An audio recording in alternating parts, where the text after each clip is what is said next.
Bendiciones. Después de comprobar que la posición de Jesús ante los injustos hechos religiosos, políticos y sociales de su época fue centrarse en el Padre, pude encontrar que las discusiones que separan a los evangélicos de los católicos se deben principalmente a que fue forzado un idioma espiritual muy diferente. Todo parte del conflicto entre la tradición versus la escritura. Hola, mi nombre es Awisa Natán. Bueno, ciertamente debemos tener claro que los evangelios fueron escritos a partir de tradición oral. Tan es así que sus autores no lo firmaban como una obra propia, debido a que todo lo ahí escrito era de antemano de público conocimiento. Ahora, lo que los evangélicos entienden por tradición católica se refiere a la que recoge el catolicismo romano entre el 27 de febrero del 380 en el siglo IV, cuando Teodosio promulgó el Edicto de Tesalónica, mediante el cual el cristianismo se convirtió en la religión oficial del imperio, y el Concilio de Trento. Bueno, recordemos que católico es un término que significa universal, término usado por los primeros cristianos. Ahora, el Concilio de Trento fue el concilio ecuménico de la Iglesia Católico-Romana, desarrollado en periodos discontinuos durante 25 sesiones entre los años 1545 y 1563. Fue aquí donde se institucionaliza la creencia en la transustanciación, y para poder sustentar otros ciertos dogmas de fe, como la intercesión de los muertos, se decidió incluir los libros apócrifos. En el catolicismo romano se enseña que el protestantismo es una religión posterior que surgió como resultado de un conjunto de herejías, producto de las ideas de un movimiento llamado la Reforma. ¿Quiénes eran esos herejes? Esos herejes eran algunos sacerdotes y líderes eclesiásticos católicos romanos, fervientes y devotos seguidores de Cristo, que denunciaron la corrupción que enfrentaba a dicha religión, la que oprimía a su pueblo a través de penosas y supersticiosas normas sociales y costosas indulgencias plenarias. Las ideas de los reformadores evidentemente se apoyaban en las quejas de Pablo frente a la influencia que los gnósticos querían imponer en la doctrina cristiana desde el primer siglo. Ahora, por otro lado, los apologistas católicos romanos interpretan la Biblia en gran parte remitiéndose a los libros apócrifos, los cuales fueron rechazados por el canon judío, e incluso esos mismos libros dicen de sí mismos no ser palabra de Dios. Y aún así, esta religión saca ciertos pasajes de esos libros para apoyar sus doctrinas y dogmas.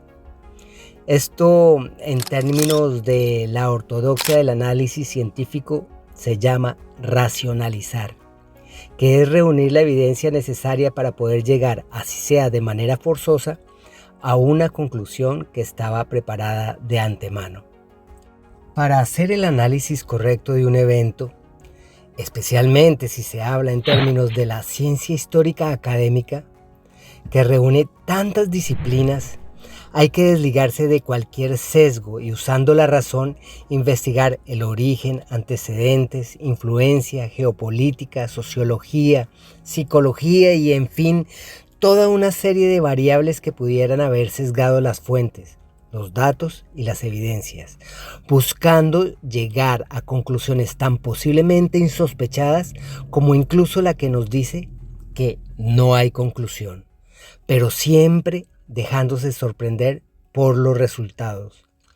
Un sector del gremio teológico católico romano afirma que Dios es superior a la lógica humana y que la fe es superior a la razón.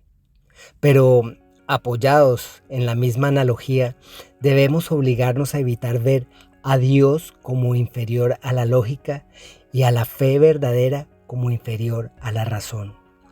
Por ejemplo, para darle autoridad a esa religión, Recurren a cosas tan extrañas como afirmar que Jesús mismo fundó la religión católico-romana desde Jerusalén y todo lo que tal sofisma encierra, apoyados en versículos que adaptan de manera delirante. Por otro lado, aunque sea claramente absurda y totalmente contradictoria, en la doctrina de la transustanciación el catolicismo recurre a textos que saltan a la vista como simbólicos en contexto, pero presentados como afirmaciones literales.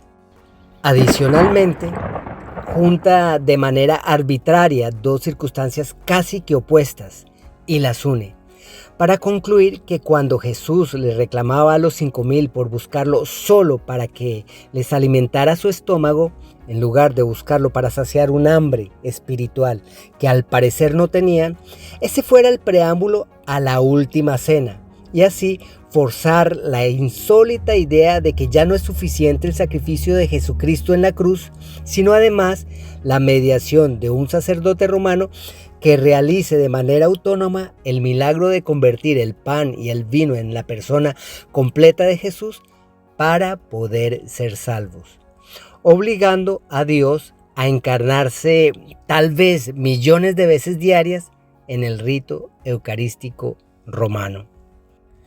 Aquí vemos que el catolicismo romano arma su castillo de naipes sobre bases muy movedizas, lo que hace previsible su derrumbe, ante lo cual saca de la manga y con tirabuzón, por un lado, una tradición que, aunque es casi paralela a la ortodoxia apostólica, tiene un fondo gnóstico que es muy esotérico, ya que solo los altos miembros de la jerarquía eclesiástica romana tenían y tienen acceso a dicha revelación.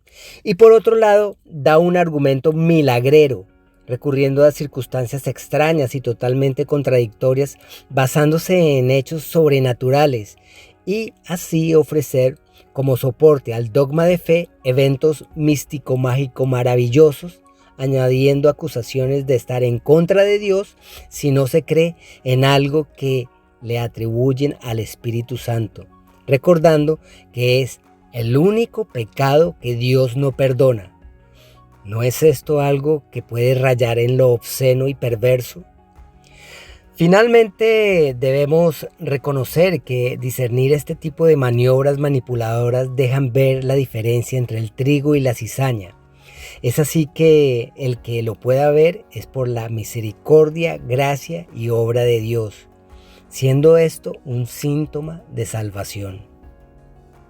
Con este estudio no pretendo derrumbar una creencia, pues esas fortalezas solo las puede derrumbar Dios.